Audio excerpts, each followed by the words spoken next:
Welcome, dear students, in the series of Basic English Grammar.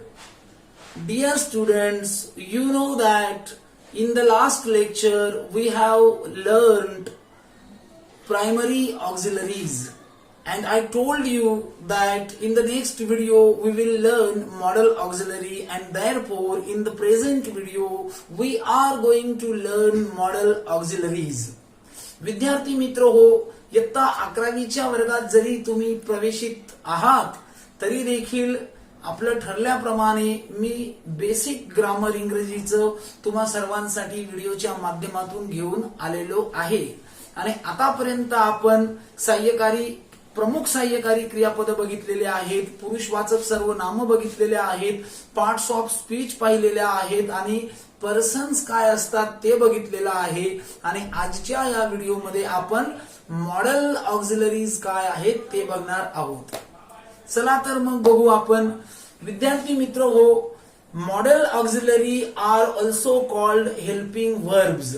Model auxiliary हे दुसरं तिसरं काही नसून हे सहाय्यकारी क्रियापदच आहेत. The only difference lie between primary auxiliary and model auxiliary is this, that model auxiliaries are a special kind of helping verbs and they are used to indicate something special. They are used to show modality. Model auxiliary हे सहाय्यकारी क्रियापदांचाच एक भाग आहेत, एक प्रकार आहेत, मात्र त्यांचा एक स्पेसिफिक गोष्टींसाठी वापर केला जातो, म्हणून त्यांच्यावरती मी हा स्वतंत्र व्हिडिओ बनवत आहे. शब्दशः त्याला मराठीत जर सांगायचं ठरलं तर त्याला भाववाचक सहाय्यकारी क्रियापद असं आपण म्हणू शकतो. तर चला मी तुमच्यासाठी अगदी सोपी एक डेफिनेशन कॉन्सेप्ट सांगण्याचा प्रयत्न करतो. A modal auxiliary is a verb that is used with main verb. नीट बघा, a model auxiliary is a verb that is used with main verb to express a mood or a tense. म्हणजे काय? Model auxiliary हे अशा प्रकारचे सहाय्यकारी क्रियापद आहेत की जे आपला मूड म्हणजे आपला स्वभाव, आपल्या भावना, आपली इच्छा व्यक्त करण्यासाठी मुख्य क्रियापदांसाठी वापरले जातात. तर अशी ही सोपी व्याख्या मॉडल ऑक्झिलरीची आहे. आता मग हे मॉडल ऑक्झिलरी एकूण इंग्रजीमध्ये 13 आहेत विद्यार्थी मित्रांनो. शाल, विल, शुड, वुड, कॅन, कुड, मे, माइट, मस्ट, डेड, नीड, ऑट टू, यूज टू असे आहेत, ज्याचे स्वतंत्र चार्ट मी तुम्हाला पुढे देईल. तर असे इंग्रजीमध्ये एकूण 13 मॉडेल ऑक्झिलरीज आहेत. Now we have to see how do they function, what is their function, ते काय कार्य करतात. ज्याप्रमाणे प्राथमिक सहाय्यकारी क्रियापदांचं कार्य मी तुम्हाला सांगितलं होतं त्याप्रमाणे मग आता हे काय कार्य करतात. So let us see their function. Modal auxiliary indicate modality, that is likelihood, ability, permission, request, capacity, suggestion, order, obligation or advice. Model ऑक्झिलरींचा वापर हा अनुमती, शक्यता, समर्थता अशा गोष्टी दाखवण्यासाठी केला जातो. तुमची इच्छा, आवड या गोष्टी दाखवण्यासाठी मॉडेल ऑक्झिलरींचा वापर केला जातो. तर विद्यार्थी मित्र हो, these are basic functions of modal auxiliary. Modal auxiliary जितके सोपे वाटत असले तितके काही वेळा ते कन्फ्युजन मध्ये टाकतात. याचं कारण आहे की जवळपास त्यांचे सारखे अर्थ होतात किंवा जवळपास त्यांचा वापर सारखा होतो. फक्त आपल्याला नेमकं काय म्हणायचं आहे किंवा वाक्याच्या माध्यमातून आपल्याला कोणता अर्थ बोध करून द्यायचा आहे त्याच्यावरती हे ठरतं की त्या वाक्यात नेमकं ऑब्लिगेशन आहे नेसेसिटी आहे, कंपल्शन आहे की अजून काही आहे? तर मग विद्यार्थी मित्रांनो, आता हे मॉडेल ऑक्झिलरी वापरण्यासाठी काही विशिष्ट नियम आहेत. ते नियम मी तुम्हाला सांगतो, ते तुम्ही समजण्याचा प्रयत्न करा. ज्याप्रमाणे सहाय्यकारी क्रियापदांना नियम होते की एमचा वापर आय सोबत करतात वगैरे वगैरे, तसं इथे काय नियम आहेत ते आपण बघू. First rule of using model auxiliary is they are used before main verb. म्हणजे काय? हे जे मॉडेल ऑक्झिलरी आहेत यांचा वापर क्रियापदाच्या मुख्य रूपासोबत करतात. सोबत करतात म्हणजे काय? क्रियापदाच्या मुख्य रूपाच्या अगोदर करतात. हा पहिला नियम. दुसरी महत्वाची गोष्ट आहे की मॉडेल ऑक्झिलरींचा वापर करण्यासाठी किंवा यांच्यामध्ये सिंग्युलर प्लुरल असा काही नियम नाही. म्हणजे there is no rule of using singular and plural noun. म्हणजे एक वचनी, अनेक वचनी, नाम, सर्वनाम याच्याशी काही संबंध नाही. तिसरा नियम आहे they are used with all persons. म्हणजे सर्व प्रकारच्या कर्त्यांसोबत त्यांचा वापर केला जातो. चौथा नियम आहे we need not to use suffix s in the third person singular pronoun. म्हणजे तृतीय पुरुषी एकवचनी कर्त्यांसोबत जरी हे आले तरी मुख्य क्रियापदाला एस प्रत्यय लावण्याची गरज नाही. पुढचा नियम आहे tense is changed according to the situations of the sentence. म्हणजे काळ या सहाय्यकारी क्रियापदांसोबत म्हणजे मॉडेल ऑक्झिलरी सोबत काळ कोणता वापरायचा, कसा वापरायचा हे त्या वाक्यामध्ये सांगितलेल्या प्रसंगावर आधारित आहे. त्या प्रसंगानुसार काळ बदलत असतो. म्हणजे काय? शाल भविष्य काळातही वापरलं जाऊ शकतं, लगेच शुड हे भूतकाळातही वापरलं जाऊ शकतं. अशा प्रकारे पुढचा नियम आहे की यांचा अजून वापर कुठे होतो. Modal auxiliaries are also used in change the voice and in indirect direct narration. Narration म्हणजे प्रत्यक्ष अप्रत्यक्ष कथन या व्याकरण प्रकारामध्ये आणि कर्तरी कर्मणी प्रयोगामध्ये सुद्धा यांचा वापर केला जातो. But today we have to deal their basic uses, their primary uses, and therefore without spending time let us see uses of each model auxiliary. तर अशा प्रकारे यांचा असा वापर होतो. मात्र आज आपण प्रामुख्याने त्यांचा प्रमुख वापर कसा आहे तो बघणार आहोत. चला तर मग विद्यार्थी मित्रांनो, आपण त्यांचा एक एक मॉडेल ऑक्झिलरी आणि त्यांची 2-2, 3-3 उदाहरण घेऊन तुम्हाला मी सांगण्याचा प्रयत्न करतो. सर्वात प्रथम आपण घेऊ शाल. शाल हे जसं आता मी प्राथमिक ऑक्झिलरीत तुम्हाला नियम सांगितले होते तसेच नियम मी आता इथे सांगेल. पण मी तुम्हाला सांगितलं की यांचा वापर सर्व कर्त्यांसोबत करतात म्हणून तो नियम सांगायची मला गरज नाही. पण काही ठिकाणी त्याला अपवाद आहे. आता शाल हे मॉडेल ऑक्झिलरी आहे आणि शालचा वापर आय आणि वी या पुरुषवाचक कर्त्यांसोबत करतात. या पुरुषवाचक कर्त्यांसोबत करतात. आता आईचा शब्दशः अर्थ जर घेतला तर होईल, घडेल, घडावे, घडतील असा त्याचा अर्थ होतो. आणि मॉडेल ऑक्झिलरी म्हणून शालचा दोन्ही प्रकारे वापर होतो. एक सहाय्यकारी क्रियापद म्हणूनही होतो साध्या भविष्य काळात आणि मॉडेल ऑक्झिलरी म्हणून सुद्धा होतो. मग शालचा वापर प्रामुख्याने कशासाठी होतो? Shall is used to indicate future. आपण त्याचा पहिला अर्थ घेऊ. त्याचा पहिला जो अर्थ आहे तो त्याचा जो पहिला वापर आहे तो आपण भविष्य काळामध्ये कसा वापरला जातो हे बघणार आहोत. त्याच्यासाठी पहिलं उदाहरण मी तुम्हाला देतो. आय शाल राईट ए लेटर. आता या वाक्यामध्ये भविष्यातील शक्यता वर्तवलेली आहे, म्हणजे मी पत्र लिहिणार. दुसरं वाक्य वी शाल प्ले क्रिकेट, आम्ही क्रिकेट खेळणार. म्हणजे या दोन्ही वाक्यांमध्ये शाल याचा भविष्यातील क्रियेबद्दल शक्यता वर्तवलेली आहे, म्हणून शक्यतेसाठी वापरण्यात आलेला आहे. विद्यार्थी मित्र हो, दुसरी महत्वाची गोष्ट आहे की याचा शालचा वापर कंपल्शन म्हणून, कमांड म्हणून आणि परमिशन म्हणून सुद्धा केला जातो. कमांड म्हणजे काय? आज्ञा देण्यासाठी. परमिशन म्हणजे पण आज्ञा देण्यासाठी, सूचना देण्यासाठी केला जातो.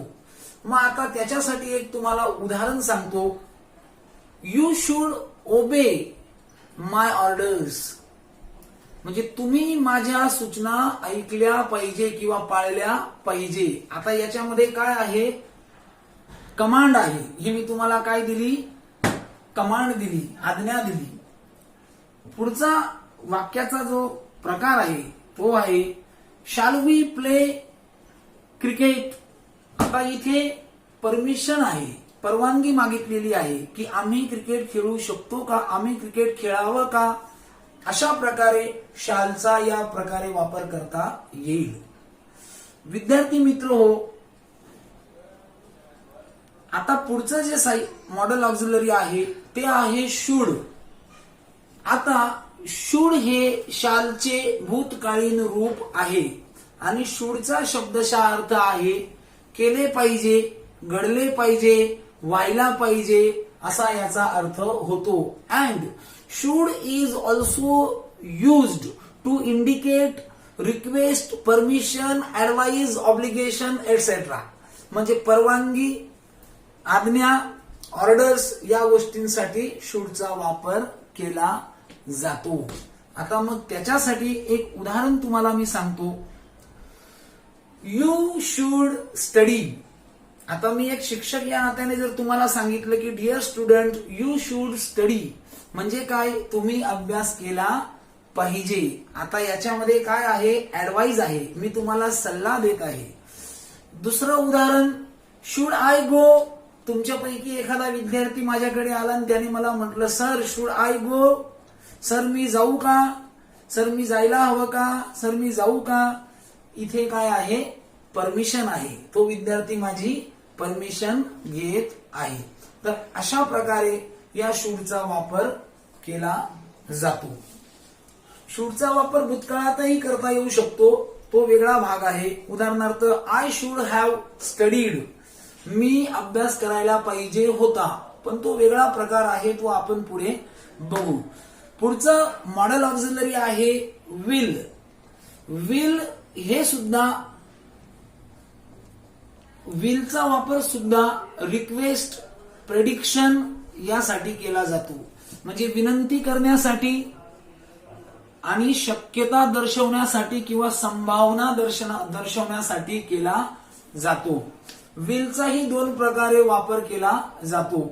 एक म्हणजे भविष्य काळातली शक्यता दर्शवण्यासाठी आणि भविष्य काळातील शक्यता दर्शवण्यासाठी आणि विनंती करण्यासाठी सुद्धा. तर विनंतीसाठीचं वाक्य मी तुम्हाला सांगतो. Will you please close the door, कृपया तू दार बंद करशील का, असा त्याचा अर्थ होतो. म्हणजे या वाक्यामध्ये रिक्वेस्ट आहे. दुसरं परमिशनचं वाक्य मी तुम्हाला सांगतो. आपलं प्रेडिक्शनचं वाक्य सांगतो, म्हणजे शक्यतेचं. शी विल नेव्हर टेल अ लाय, म्हणजे ती खोटं बोलणार नाही. तर या वाक्यामध्ये जो कर्ता आहे त्याला किंवा जो बोलतो आहे त्याला हा अंदाज आहे संबंधित व्यक्तीचा की शी विल नॉट टेल लाय, ती खोटं बोलणार नाही. म्हणजे इथे काय आहे? प्रेडिक्शन आहे, अंदाज आहे. तर अशा प्रकारे विलचा वापर केला जातो. पुढचं मॉडेल ऑक्झिलरी आहे वुड. आता वुड, ज्याप्रमाणे शुड हे शालचं भूतकाळीन रूप आहे त्याप्रमाणे वुड हे विलचं भूतकाळीन रूप आहे. And would is also use to indicate request and prediction. अर्थ सारखाच आहे, वापरही सारखा आहे, फक्त काळानुरूप प्रसंगानुरूप त्याचा अर्थ बदलून जातो. चला तर मग रिक्वेस्टच्या संदर्भात उदाहरण पाहू. Would you give me your book? कृपया तू मला तुझे पुस्तक देशील का? म्हणजे याच्यात काय आहे, रिक्वेस्ट आहे.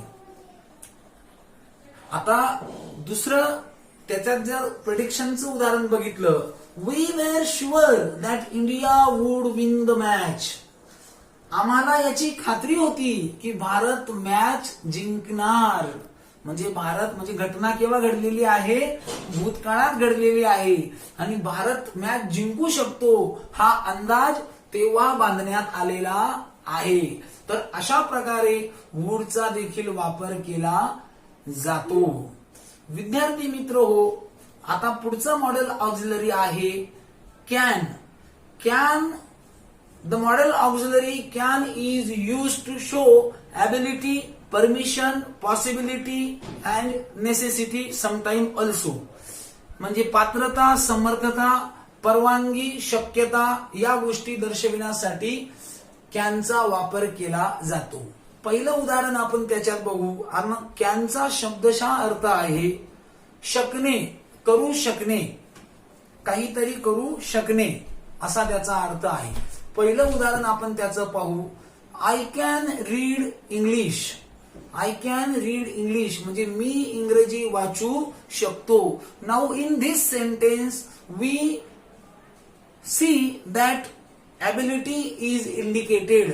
या वाक्यामध्ये शक्यता, समर्थता दर्शवलेली आहे, पात्रता दर्शवलेली आहे. दुसरं वाक्य आहे यू कॅन गो. तू जाऊ शकतो. याच्यात परमिशन दाखवलेली आहे. अशा प्रकारे. आणि तिसरी गोष्ट पॉसिबिलिटी. अजून जर दुसरं उदाहरण, यू कॅन गो हे परमिशन आहे म्हणजे परवानगी आहे की तू जाऊ शकतो. आणि पॉसिबिलिटीचं जर उदाहरण बघितलं आपण तर anybody can infected, anybody can get infected with corona virus, की कोणालाही कोरोना व्हायरसची लागण होऊ शकते. याच्यामध्ये काय आहे, पॉसिबिलिटी आहे. तर विद्यार्थी मित्र, अशा प्रकारे आपण कॅनचं हे बघितलं. आता कॅनचं पुढचं जे आहे मॉडेल ऑक्झिलरी ते आहे कुड. तर ज्याप्रमाणे शूड आणि वुड हे भूतकाळीन रूप आहे तसं कुड हे कॅनचं भूतकाळीन रूप आहे.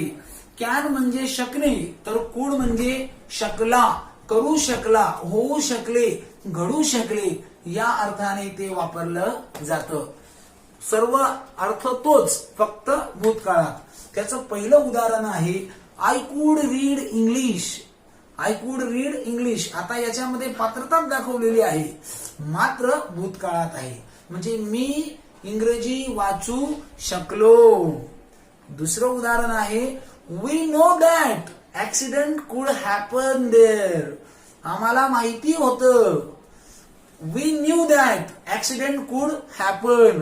आम्हाला हे माहिती होतं की त्या ठिकाणी अपघात होऊ शकतो.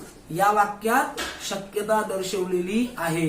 रिक्वेस्ट साठी जर वाक्य बघायचं ठरलं तर कुड you please tell me the address. कृपया तुम्ही मला पत्ता सांगणार का, सांगू शकाल का. तर याच्यामध्ये रिक्वेस्ट आहे.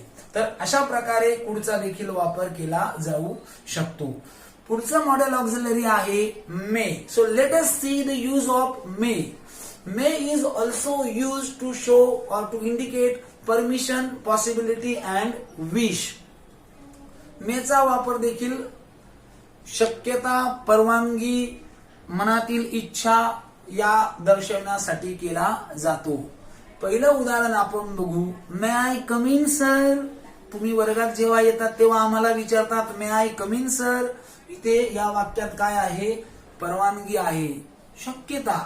सर आम्ही वर्गात येऊ शकतो का, येऊ का, परमिशन साठी. दुसरं वाक्य आहे ही मे कम टुडे. तो आज येऊ शकतो.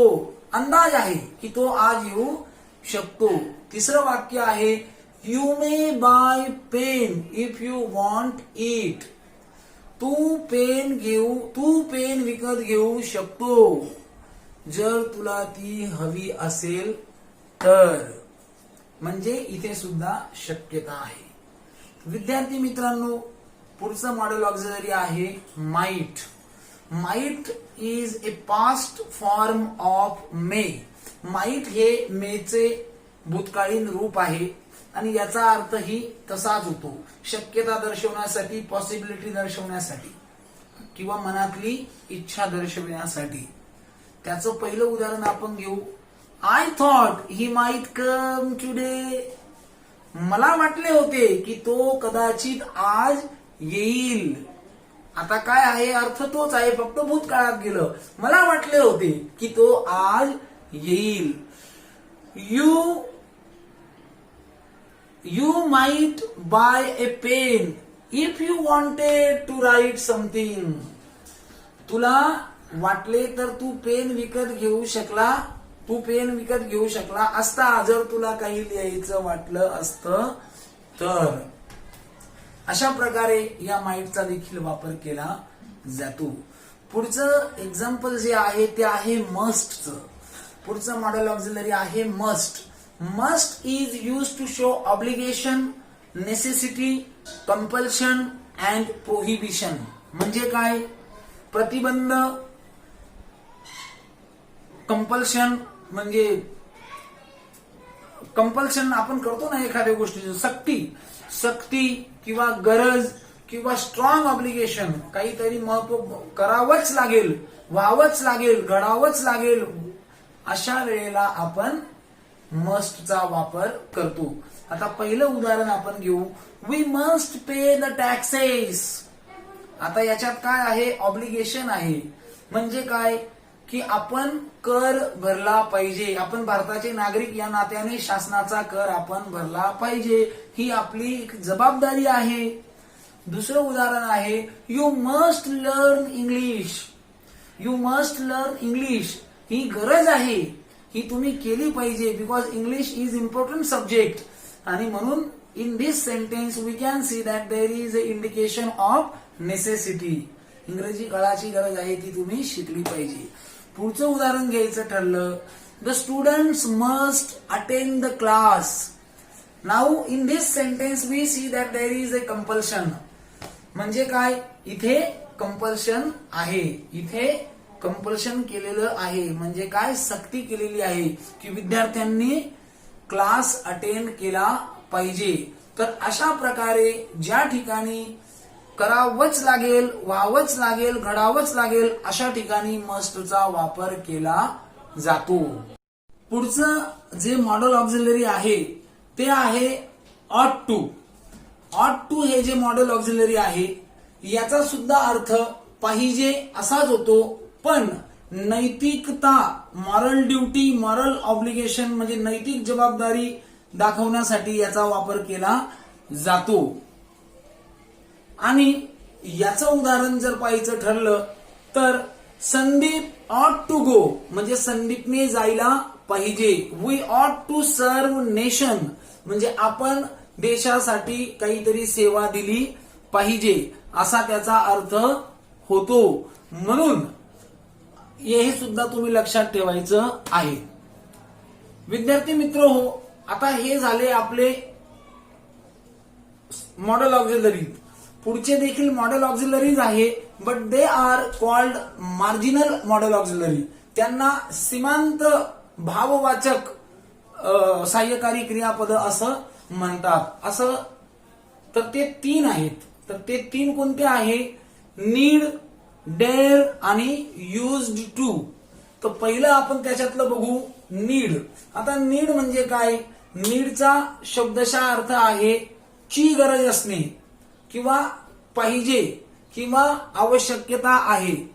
विद्यार्थी मित्रांनो, एक गोष्ट लक्षात घ्या, मी सुरुवातीला नियम सांगताना तुम्हाला एक नियम सांगितला होता की there is no necessary of using suffix s in using model auxiliary, but here is some exception. इथे थोडासा अपवाद आहे, because English is a language of exception. इंग्रजी ही अपवादाची भाषा आहे.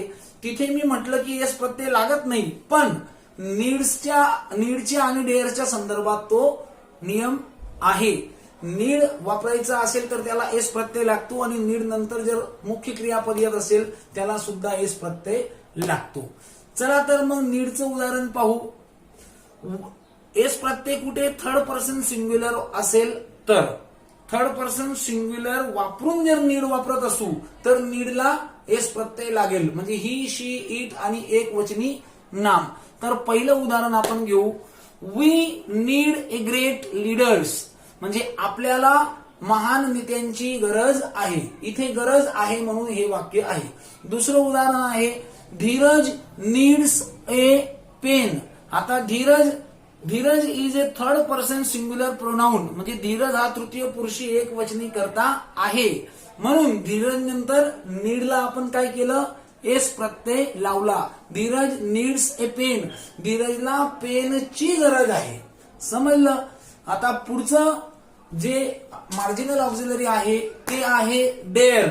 डेअर म्हणजे काय, साहस करणे, हिम्मत करणे, धाडस करणे किंवा धाडस दाखवणे. म्हणजे धाडस दाखवण्यासाठी, हिम्मत दाखवण्यासाठी, साहस दाखवण्यासाठी डेअरचा वापर केला जातो आणि याला सुद्धा एस प्रत्ययचा नियम लागू आहे. म्हणजे तृतीय पुरुषी एक वचनी करता आला तर त्याच्यानंतर डेअरला एस लागेल. त्याचं पहिलं उदाहरण आपण बघू. He dares to go in the night. He dares to go in the night, म्हणजे त्याने रात्रीमध्ये जाण्याचं धाडस केलं पाहिजे. We dare to fight against corona, आपण सर्वांनी कोरोनाच्या विरुद्ध लढण्याचं धाडस दाखवलं पाहिजे. तर अशा अर्थाने डेअरचा सुद्धा वापर केला जातो. आणि शेवटचं मार्जिनल मॉडेल ऑक्झिलरी आहे युज्ड टू. युज्ड टू म्हणजे काय, used to is used to indicate past discontinued habit, म्हणजे भूतकाळामध्ये घडत असणाऱ्या क्रिया दर्शवण्यासाठी यूज टू चा वापर केला जातो. आणि त्याचा शब्दशः अर्थ आहे करत असे, घडत असे. आणि यूज टू च्या वापरानंतर क्रियापदाचे पहिले रूप वापरतात. याला एस प्रत्ययाचे नियम नाही. चला मग पहिलं उदाहरण पाहू. I use to play cricket, मी क्रिकेट खेळत असे. आता याच्यात काय सांगितलेलं आहे की तो तेव्हा म्हणजे भूतकाळात क्रिकेट खेळत असे. पुढचं उदाहरण आहे we use to study English, आम्ही इंग्रजी शिकत असे, म्हणजे आम्ही इंग्रजी शिकायचो. तर अशा प्रकारे या सर्व मॉडेल ऑक्झिलरीचा तुम्ही अभ्यास करा आणि हे सर्व नियम बारकाईने बघा. तुम्हाला निश्चितच समजेल की मॉडेल ऑक्झिलरीचा वापर कसा करायचा आहे. जाताना एकच गोष्ट सांगतो विद्यार्थी मित्रांनो, rules and regulations are important in English, but sometime being a newcomer you should not concentrate deeply on rules and regulations, because so far as model auxiliaries are concerned they appears for having similar meaning, sometimes they denote the same meaning. म्हणजे काय, model auxiliary काही असे आहेत की त्यांचा वापर आणि अर्थ जवळपास सारखा सारखा वाटतो. कारण काही वेळेला आपण म्हणतो could you please give me pen, तुम्ही मला पेन द्याल का, देऊ शकाल का. आणि may I come in sir, इथे सुद्धा रिक्वेस्ट पण वाटते, परमिशन पण वाटते. अशा वेळेला विद्यार्थ्यांचा गोंधळ होऊ शकतो. म्हणून मी तुम्हाला एक इंग्रजीचा शिक्षक या नात्याने असा सल्ला देईल की तुम्ही नेमकं कशासाठी वापरत आहात याला नंतर महत्व आहे, पण आधी तुम्ही डायरेक्ट त्याचा वापर करायला शिकलं पाहिजे. अशा प्रकारे विद्यार्थी मित्रांनो, I have explain to you in detail the use of model auxiliaries. तुम्ही घरी निवांत हा व्हिडिओ बघा, तुम्हाला जेव्हा वेळ भेटेल तेव्हा बघा, पुन्हा पुन्हा बघा. व्हिडिओ बघत असताना नोटबुक सोबत ठेवा, पॉइंट्स काढा, उदाहरण लिहा. व्हिडिओचा स्पीड जास्त वाटला तर मोबाईलला व्हिडिओ ओपन झाल्यानंतर उजव्या हाताला जे 3 टिंब असतात तिथे क्लिक करून व्हिडिओ प्लेअर ऑप्शन येतो, त्याचा रेकॉर्ड तुम्ही स्पीड कमी करू शकतात. आणि आपण अशाच प्रकारे पुढे सुद्धा इंग्रजी ग्रामर बेसिक शिकत राहू. तुम्ही बघत राहा.